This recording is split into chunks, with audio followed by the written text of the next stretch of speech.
오늘 우리에게 주신 하나님 말씀은 레위기 19장 17절 18절입니다. 레위기 19장 17절 18절. 제가 가지고 있는 구약 성경은 175쪽입니다. 레위기 19장 17절 18절 말씀. 두 절 말씀 한 목소리로 함께 봉독하시겠습니다. 너는 내 형제를 마음으로 미워하지 말며 내 이웃을 반드시 경책하라. 그러면 내가 그에 대하여 죄를 담당하지 아니하리라.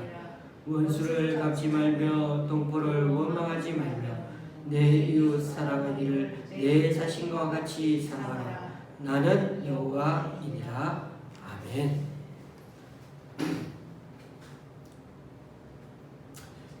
우리는 다시 레위기 말씀을 묵상하게 되었습니다. 레위기에 대해 다시 조금 간략하게 말씀드리겠습니다. 레위기의 히브리어 제목은 레위기가 아닙니다. 이건 우리 한글 성경의 제목입니다. 이스라엘 사람들은 성경 이름을 따로 정하지 않고 그 책 제일 먼저 나오는 글자 단어를 그냥 책 이름처럼 사용합니다. 그래서 처음 단어가 바이크라, 그가 부르셨다 라는 뜻입니다. 그가 부르셨다. 레위기의 히브리어 성경의 제목은 그가 부르셨다. 하나님이 누구를 어디로 부르셨을까요? 그 장면이 레위기 제일 첫 장면이라는 것입니다. 레위기 1장은 하나님께서 회막에서 모세를 부르셔서 레위기 말씀을 주시는 장면으로 시작됩니다. 레위기 앞에 책이 출애굽기이죠. 거기서 성막이 완성되는 것으로 출애굽기는 마무리됩니다. 이때 성막에는 여호와의 구름 기둥이 강림하고 성막 전체가 그분의 영광으로 가득 차게 되었습니다.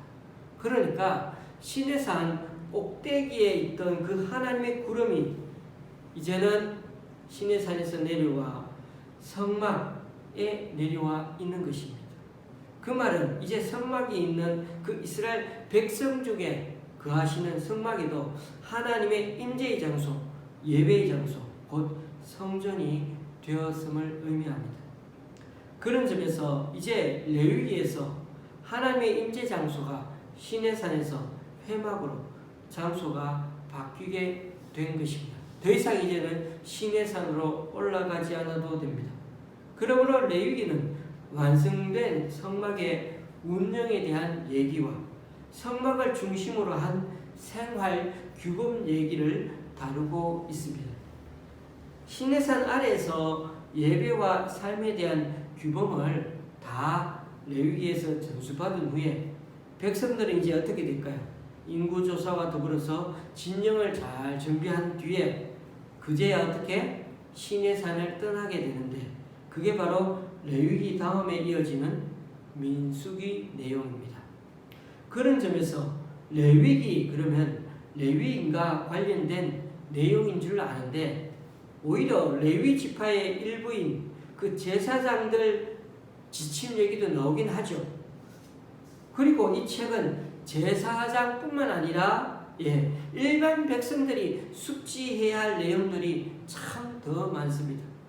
그러므로 레위기는 이스라엘 백성 전체가 레위기 법의 준수를 통해 세상 민족들과 그렇게 구별된 거룩한 삶을 살아가야 하는 그런 부름을 받았다는 것입니다. 그래서 레위기라는 말보다는 그가 부르셨다 이렇게 바이크라 한 것처럼 바로 이 백성들 하나님께서 모세를 부르셔서 백성들에게 말씀하시는 책이라고 생각하면 되겠습니다. 우리가 아는 대로 레위기의 주제는 한마디로 거룩입니다. 하나님이 모세를 부르셔서 성막에서 가르치신 것은 내가 거룩하니 너희도 거룩하라는 그 말씀입니다. 그래서 우리는 5대 제사와 정결법에 대해서 지금까지 읽고 배웠고 또 대속죄 제사에 대해서도 16장, 17장에 그쳐 배웠습니다. 이제 우리는 레위기 2부라고 할 수 있는 18장부터 마지막 27장까지 말씀을 살펴보려고 합니다. 지금 우리 큐티 말씀을 18장을 시작했고 지금 19장 보고 있는 중이죠. 레위기는 하도 많은 규칙과 규정들이 나오니까 뭐가 뭔지 때로는 모를 것 같아도 레위기 말씀을 잘 이렇게 살펴보면 구조가 어느 정도 잘 배열된 구조로 쓰여진 성경입니다. 일부에 나왔던 부분들, 그러니까 1장에서 17장 말씀들이 2부에서도 또다시 18장부터 27장까지 그 일부에 있던 말씀들이 2부에서 관련되어 다루어지고 있다는 게 이 레위기 말씀의 특징입니다. 그래서 1부에서 이미 제사와 제사장 그리고 정결법에 대해서 다루었는데 2부에니까 또다시 성결법, 지금 우리 성결법 보고 있죠. 성결법 그리고 제사장, 제물에 대해서 또다시 뒤에 나오고 있습니다. 그런 점에서 레위기에서의 거룩은 항상 두 가지 차원에서 다룬다는 것을 기억하시기 바랍니다. 하나님과 이웃 간의 글쎄의 거룩입니다. 수직적으로는 어떻습니까? 하나님과 바른 관계를 유지하는 게 거룩인 것처럼 수평적으로는 사람들 간의 바른 관계를 유지하는 것까지가 거룩입니다. 우리는 이것을 십자가 모양으로 이해할 수가 있습니다. 수직적인 관계만 바르게 유지한다고 해서 거룩한 게 아니라 하나님과 바른 관계를 맺은 사람은 반드시 수평적으로도 바른 그런 가족과도 이웃과도 바른 관계를 맺으며 살게 되어 있다는 것입니다. 자, 그러면 오늘 본문이 포함된 레위기 19장도 이 두 가지 거룩의 관점을 다 다루고 있습니다. 먼저 3절과 4절 말씀을 읽어보겠습니다. 제가 읽겠습니다. 너희 각 사람은 부모를 경외하고 나의 안식일을 지키라. 나는 너희 하나님 여호와이니라.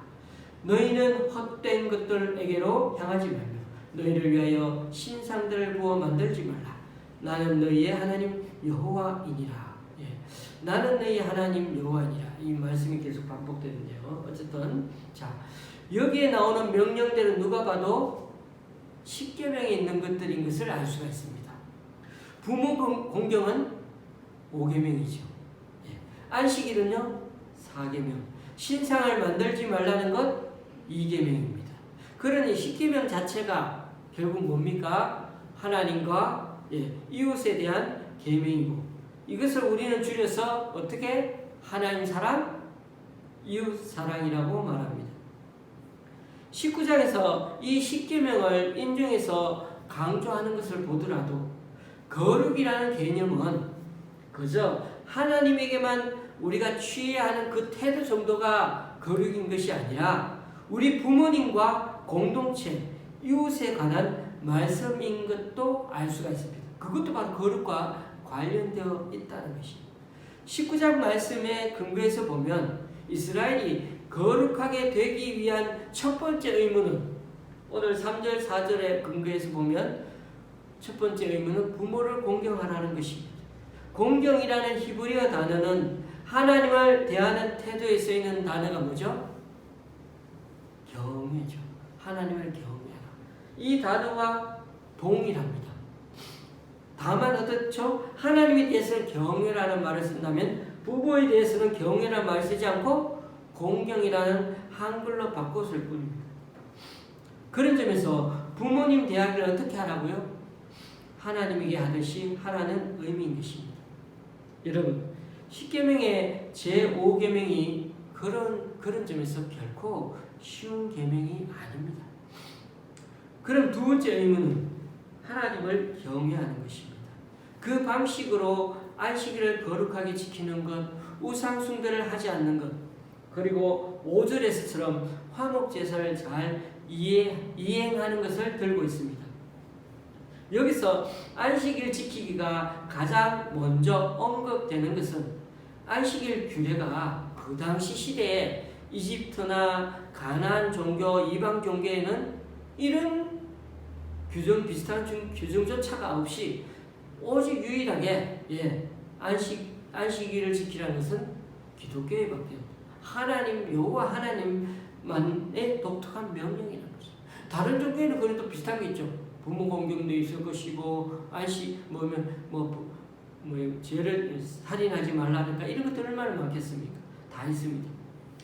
하나님 경의 첫 번째 항목으로 안식일을 언급하는 것, 그것은 바로 학자들은 이만큼 안식일이 얼마나 하나님을 바라보게 하는 것은 중요한 것인지를 그렇게 보여주는 것입니다. 늘 안식이라는 것은 우리가 쉰다는 개념이 아니라 늘 그날만은 하나님을 바라보며 집중하며 살라는 말이겠죠.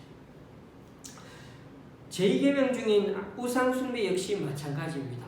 오늘 언급된 것 중에 여기 보니까 19장에서는 나는 여호와이니라, 우리가 3절 4절 두 절만 봐도 나는 여호와이니라는 말이 두 번이나 나왔죠. 근데 근데 오늘 레위기 19장을 찾아보면은 15번이나 나옵니다. 나는 여호와이다 라는 말씀이 15번이나 나옵니다. 하나님은 이 19장에서 말끝마다 결국 어떻게 했다고요? 이 말씀을 뒤에다가 나는 여호와다, 나는 여호와다 라고 붙였다는 말씀입니다. 즉 여호와 하나님만 바라보고 그 외에 어떠한 신들도 섬기지 말고 우상을 만들지 말라고 강조하고 있다는 것입니다. 그리고 마지막으로 화목제를 잘 드리라고 합니다. 여러 제사 중에 특별히 화목제는 뭡니까? 이 제물의 처리에 관한 규례 중에서 그 의미를 확인할 수 있는데, 화목제사를 드리고 그 고기 일부는 누가 먹죠? 가족끼리 주변 사람들과 함께 나눠 먹을 수가 있습니다. 그런데 먹기는 먹되 어떻게 먹어야 될까요? 빨리 먹어야 됩니다. 왜냐하면 화목제물은 오래 보관할 수가 없습니다. 늦어도 3일 안에는 먹어야 합니다. 이게 레위기 7장에서 우리가 이미 얘기했습니다. 그런데 어떠한 이유로 이러한 것을 어겼을 때, 여러분, 그것을 아는 것은 제사장이 알겠습니까? 누가 알겠습니까? 어기는 것은 본인밖에 모릅니다. 만일 감추고자 한다면 얼마든지 이런 것을 어긴 것을 가능할 것입니다. 따라서 본인만이 알 수 있는 이런 은밀한 일에서도 어떻게 해요? 하나님 말씀에 철저히 순종하는 것이야말로 화목제물을 바르게 드리고 먹는 것까지 남기지 않고 같이 같이 나눠 먹을 어떻게 됩니까? 화목해야 되겠죠. 가족과 친척과 또 주변의 사람들과 그렇게 하나님 말씀에 철저히 순종하는 것이 바로 하나님을 경외하는 방법이라고 말씀하고 있습니다. 정리해보면 성경에서 말하는 거룩은 결코 추상적인 말로 끝나지 않습니다. 거룩은 반드시 우리들의 거룩한 삶을 통해서 표현되는 것입니다.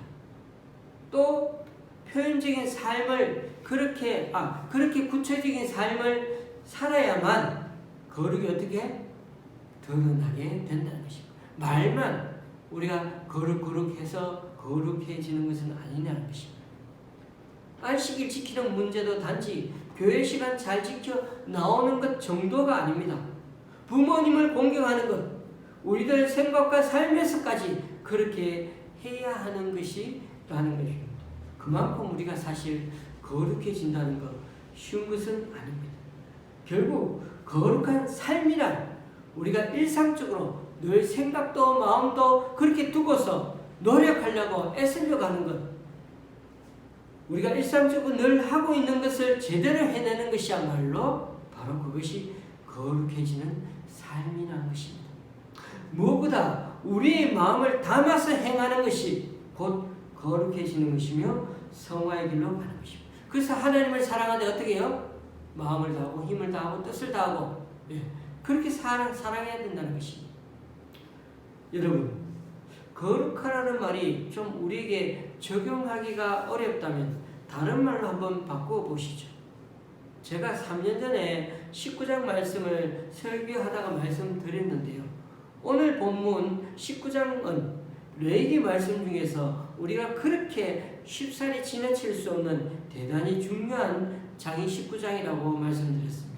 왜냐하면 19장에는 2절 또 18절에 예수님과 사도들이 이렇게 신약성경에서 가장 많이 인용한 구절 말씀이 들어있기 때문입니다. 2절 말씀과 18절 말씀. 제가 2절 말씀을 먼저 읽어봅니다. 너는 이스라엘 자손의 온 회중에게 말하여 이르되 이르라 너희는 거룩하라 이는 나 여호와 너희 하나님이 거룩함이니라. 이 말씀은 마태복음 5장 48절에서 예수님이 말씀하신 것과 좀 관계가 있습니다. 그러므로 하늘에 계신 너희 아버지의 온전하신 것 같이 너희도 온전하라. 너희 아버지가 거룩하신 것 같이 너희도 거룩하라. 처럼 예수님은 거룩하라는 말씀을 온전하라는 말씀으로 바꾸어 말씀하고 계십니다.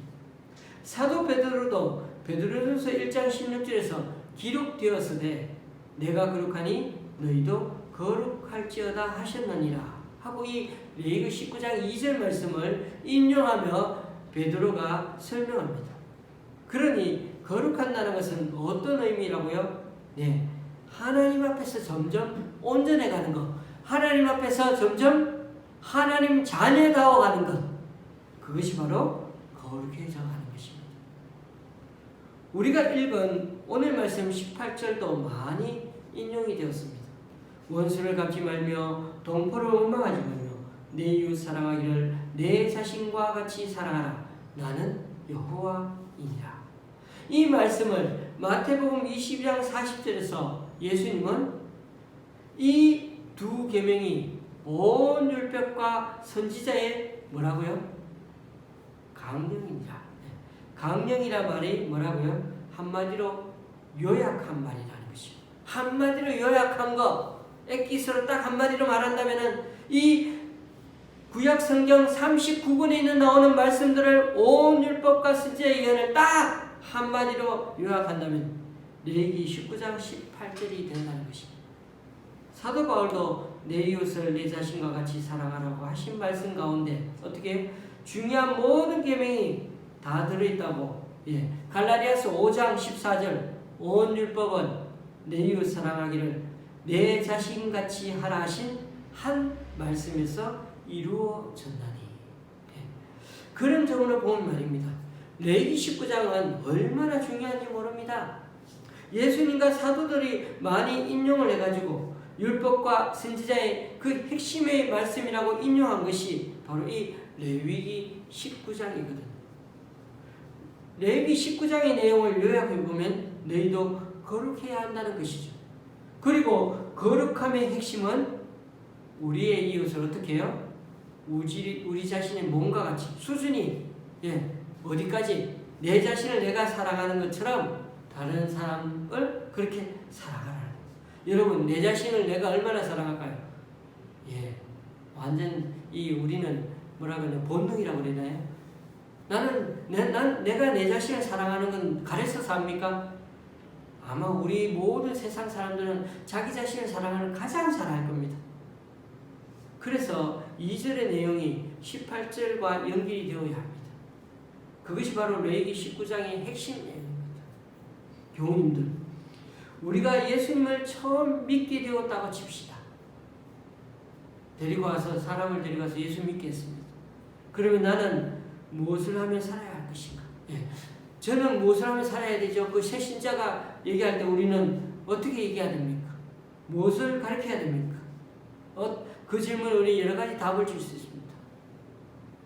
더 이렇게 교회 나오고 어떻게 하고 뭐 어떻게 하시기 싫을지 어떻게 하고 얘기합니다. 가장 중요한 하나는 거룩함을 추구하며 살아야 한다는 것입니다.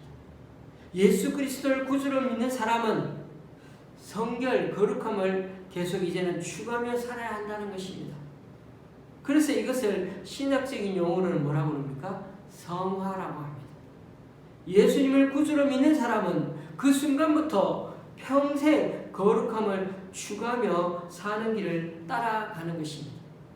그리고 거룩해지는 것은 다름이 아니라 하나님 앞에 온전해지는 것이요. 또 다른 표현으로는 하나님을 사랑하는 것이요. 이웃을 사랑하며 사는 것입니다. 그렇습니다. 하나님이 거룩하시니까 거룩하신 그 하나님처럼 우리 또한 거룩한 삶을 사는 것입니다. 닮아가는 것입니다. 그런데 거룩한 삶이 오직 하나님만 섬기고 교회만 섬기는 것이 아닙니다. 이 땅에서의 삶, 즉 사회 정의와 이웃 사랑과도 깊은 관련이 있는 것이 뭐라고요? 거룩해지는 것입니다. 거룩은 사랑 안에서 구체적인 실제로 표현돼야 돼요. 우리 그냥 사랑합시다, 하나님 사랑합시다 이걸 끝나는 게 아닙니다. 사랑을, 이웃을 사랑합시다 그냥 추상적인 말로 끝나는 것이 아닙니다.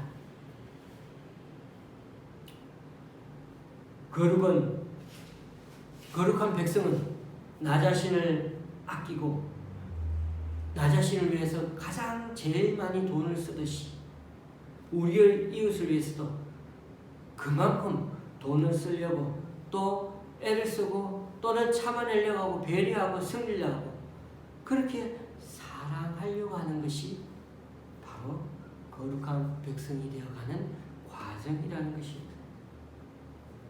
예수님께서는 하나님 아버지가 온전한 것처럼 너희도 온전하라고 말씀하시면서 우리가 감당할 수 없을 정도까지 그 수준을 보여주셨는데요. 어떻게 해요? 왼밤 때리면 오른밤도 되고 뭐 이런 식으로 오리 가려면 십리 가고 이거 다 무슨 얘기입니까? 그 얘기가 마지막에 보니까 어떻게? 미운 원수까지도 사랑하라는 것입니다. 우리의 원수까지도 사랑하라는 것입니다. 그것이 바로 하나님 자녀다운 삶이요 거룩한 삶이라고 하셨습니다. 그런 점에서 우리가 알아야 하는 사실은 온전함은 거룩의 핵심적인 개념입니다. 거룩한 삶이란 모두를 사랑하는 삶인 것입니다. 신약 성경에서는 그것을 남에게 대접받고자 하는 대로 어떻게? 너희도 남을 대접하라. 먼저 어떻게 해야 되나요? 먼저 내가 남을 대접해야 결국 남에게 대접을 받게 된다는 것이죠. 이것이 바로 우리가 기독교에서 배운 황금률이라고 중요한 원칙이라고 말씀하지 않았습니까? 많이 그렇게 들었죠. 그러므로 하나님을 닮아가는 거룩한 사람은 자신의 힘으로 사회적 약자를 돌보고 이웃을 돕는 자가 돼요.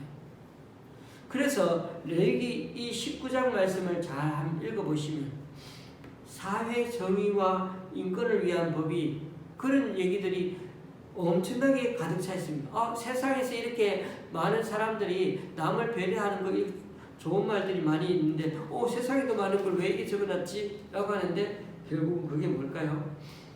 우리가 하나님을 믿는다는 건 결국 하나님을 사랑하는 것뿐만 아니라 이웃을 사랑하는 것까지 자동으로 들어가기 때문인 거죠.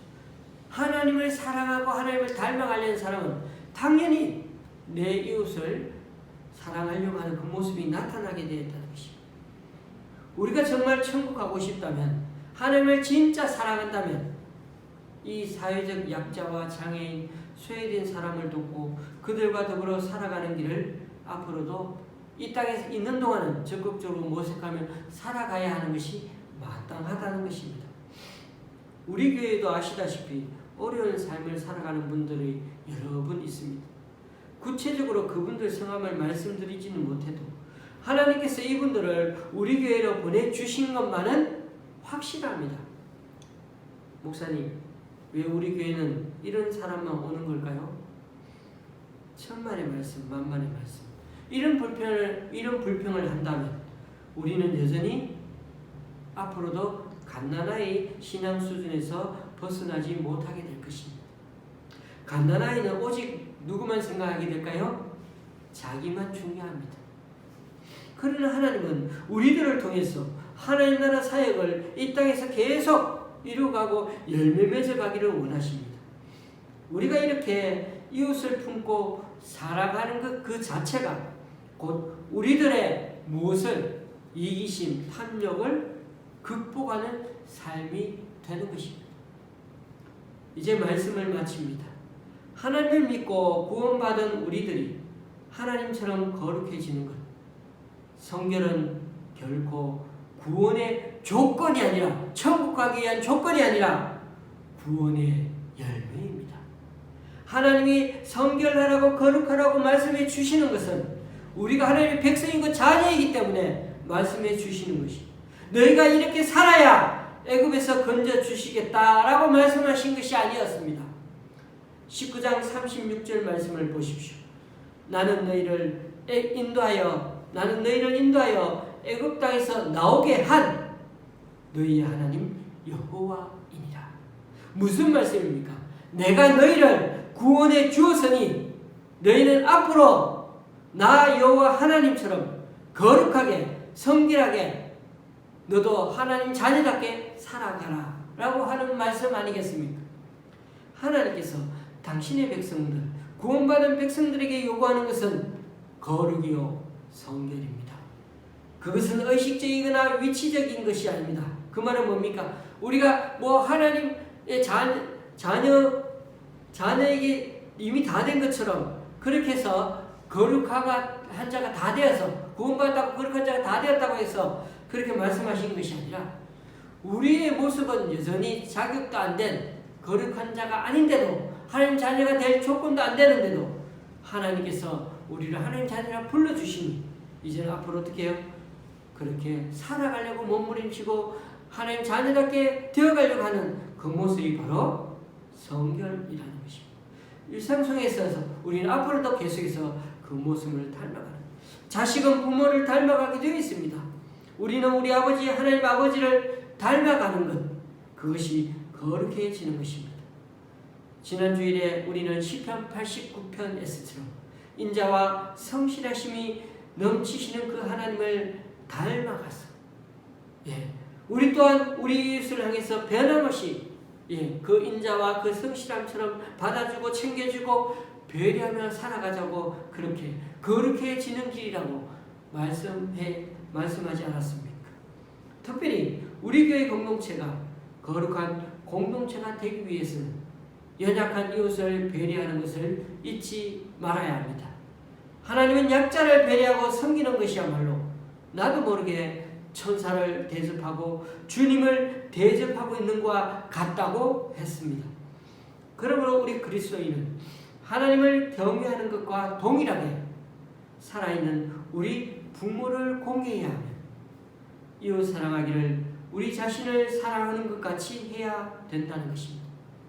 이 말씀을 잘 새겨서 이 땅에서의 남은 삶이 더 주님을 닮아 거룩해가는 저와 여러분의 삶이 될 수 있기를 주님의 이름으로 간절히 축원합니다.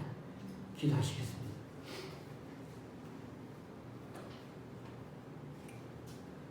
시내산에 머무르시던 우리 하나님께서 이제 이스라엘을 자기 백성으로 삼으시면서 성막을 짓게 하시고 백성들 가운데로 내려오셨고, 또 모세를 부르셔서 구원받은 자로서 살아가는 삶에 대해 이제는 말씀해 주시는 하나님을 만나게 됩니다.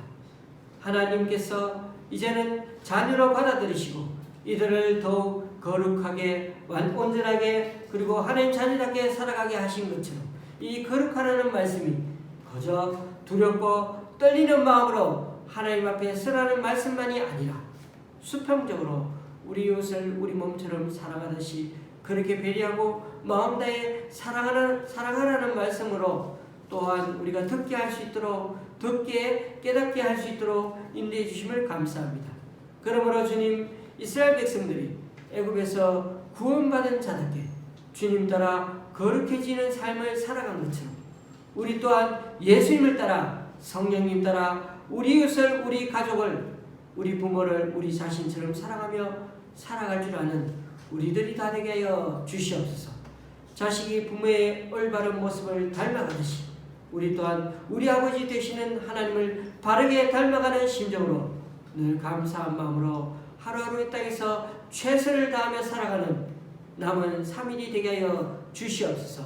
예수님의 이름으로 간절히 기도드리오며 이제 우리 모두 주님께서 가르쳐 주신 기도를 한 목소리로 함께 기도하오니 하늘에 계신 우리 아버지여 이름이 거룩히 여김을 받으시오며 나라의 임하옵시며 뜻이 하늘에서 이룬 것 같이 땅에서도 이루어지이다. 오늘날 우리에게 일용할 양식을 주옵시고 우리가 우리에게 죄 지은 자를 사하여 준 것 같이 우리 죄를 사하여 주옵시고 우리를 시험에 들게 하지 마옵시고 다만 악에서 구하옵소서. 대개 나라와 권세와 영광이 아버지께 영원히 싸움나이다. 아멘.